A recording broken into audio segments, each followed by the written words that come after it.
Kung bago ka lang sa channel na to at isa kang true-blooded Aldab Nation na nagmamahal po kila Maine Mendoza at Alden Richards, tama po ang channel na pinuntahan mo, kaya consider na kitang bagong subscriber.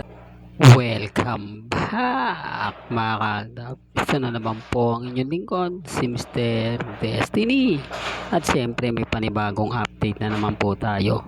Panibagong mga kaganapan po kina Mr. and Mrs. Paul Quezon, na nakakatuwa naman po dahil napakarami po nating makukuha mga update dito po sa channel ni Mr. Destiny. Kaya nga po ako laging binabash dahil ako lang daw po ang nag-iisang matatag na Aldab Nation. Na totoo naman po, sabi ko nga po sa inyo, walang iwanan.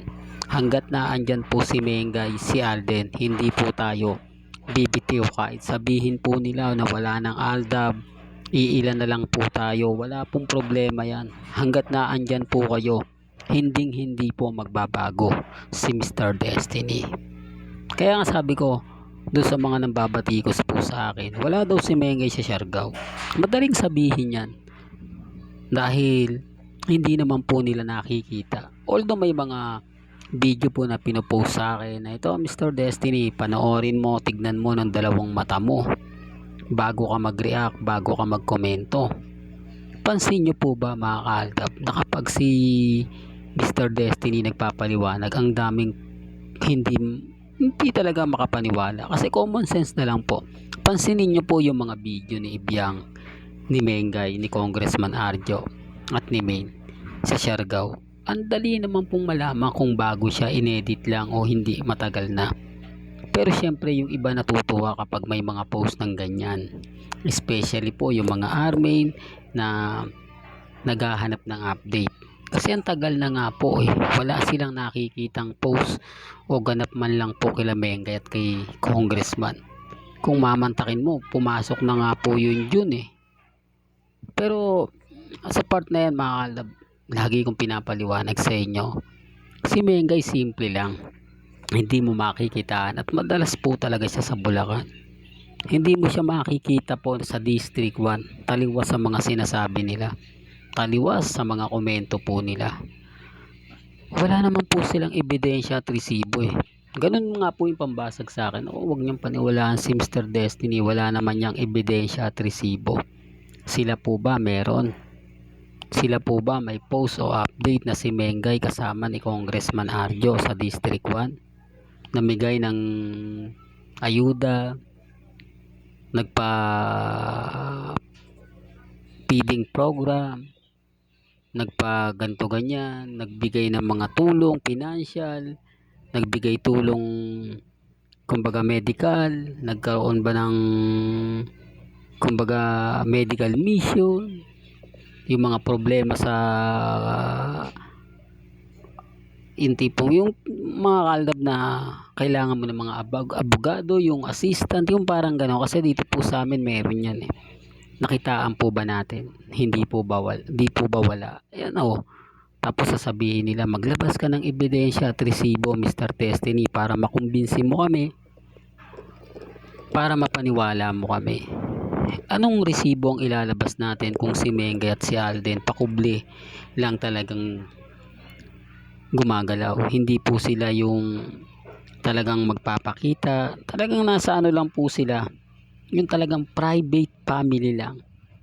Pansin nyo yung resort nila Alden at Richards, yung iba po doon galing sa shoot doon, pero yung iba sa labas na po. Parang may mali. Pero syempre mahirap po talagang ipaliwanag yan. Sasabihin nila, naku, haka-haka na naman yan, magaling lang maghaka-haka. Yun ang pambasag nila lagi sa atin. Pero paulit-ulit kong sinasabi to, kung si Alden Richards po manliligaw o walang asawa, sa tingin nyo, sa dami ng mga babaeng na-link po sa kanya, sa dami ng naggagandahang babae sa paligid niya, bakit minsan hindi siya nagagusto? Una nga sa lahat kay Pia Worksback, di po ba? Napakaganda niyan. Tapos may isa pang beauty queen na na-link kay Alden, wala pa rin. Tapos sa Thailand, na talagang napakaganda, wala pa rin. Tapos sa mga artista po ng GMA Sparkle Artist Center na nalilink po sa kanya, may nakita po ba kayo na link si Alden? Di po ba wala? Although marami nagsasabi na may relasyon, pero ang kagandahan po kay Alden Richards ay binabasag niya po. Ang ibig kong sabihin pambasag, pag inambush interview siya, isa lang lagi niyang sinasabi at paulit-ulit niya pong pinagmamalaki na si Alden Richards ay single. Doon pa lang panalo na po ako eh. Doon pa lang masasabi nyo na tama si Mr. Destiny. Si Alden talagang single na single. Kasi yun lang laging sinasabi niya sa mga interview niya. Hindi nagbabago. At hindi na po siya ini-interview ni Nelson Canlas about sa pag-ibig. Kung meron bang nagbabago ngayon 2026, wala po eh. Kasi nga po, loyal si Alden. Oops, issue na naman yan. Mr. Destiny. Alam mo, kaya ka nababash eh. Kaya ka lagi na pag-iinitan sa mga sinasabi mong loyal, sa mga pahayag mong ganyan.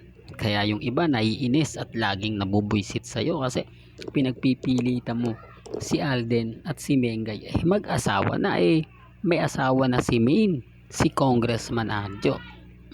Yun lagi nilang sinasabi sa akin. Yun ang lagi nilang pambatiko sa akin. Pero pansin nyo na kapag ka binabanggit natin sina Alden at si Maine, marami nagagalit sa atin. Maraming apektado sa atin, gayong wala na nga puro Aldab. Ako na lang daw po yung nananatiling Aldab. Pero bakit takot sila? Bakit kapag ka may nagsasabi ako o nagbibigay ako ng pahayag about kina Alden at kay Mengay, sobrang daming apektado. Sobrang dami nagko-comment sa akin, gigil na gigil, halos murahin po ako. Halos lahat po ng hindi magandang salita natatanggap ko. Pananakot, di po ba? Bakit sila affected? Sa tingin po nila mag-asawa si Mengay at si Congressman. Bakit nga po ba sila galit na galit sa akin? Ano nga po ba makukuha nila sa akin? Gusto po kasi nilang patigilin ako. Gusto po kasi nila yung mga Aldab Nation na sumusuporta po mawalan na po ng gana. Dahil kung wala na nga pong Aldab, kung wala na pong Mr. Destiny na magbibigay balita, magbibigay update, wala na silang pupuntahan, wala na silang ibang mahihinga ng support, mahihinga ng tulong, mahihinga ng payo, maghahanap ng update. Gaya po ng Armin, dati ang lakas ng Armin, halos araw-araw sobrang daming post, sobrang daming update, buhay na buhay sila, talagang halos araw-araw malaking insulto, malaking sampal ang inabot ko. Gayon din po yung Kat din, di po ba? Armin tsaka Kat din, talagang kung ano-ano po yung mga pinapakita sa akin, si Catherine at si Alden Richards, sobrang close daw po sa isa't isa. Talagang makikita mo yung moment nila na talagang mag-asawa na, kulang na lang daw po ay magsama na. Andyan yung point na sobrang kinikilig daw sila. Halos lahat po ng napanood nyo, halos lahat po ng mga nakita nyo sa social media, hindi po pinalagpas sa akin yan. Lahat po yun pinakita sa akin, pinanood. Ganyan po sila kalupit. Pero ano nangyari? Hindi po ba wala rin? Tayo pa rin po ang nagwagi. Aldab pa rin po ang malakas. Hindi, totoo yan mga Aldab, para lang po malinaw. Well, hanggang dito na lang po ang ating latest updates. Kaya kung gusto nyo pa po ng pinaka-latest at sariwang update, abay tumutok lang po kayo dito po sa channel ni Mr. Destiny para updated kayo sa mga bago at sa mga latest na i-upload po natin maya-maya lang. Hanggang sa muli, salamat po sa panonood at pakikinig.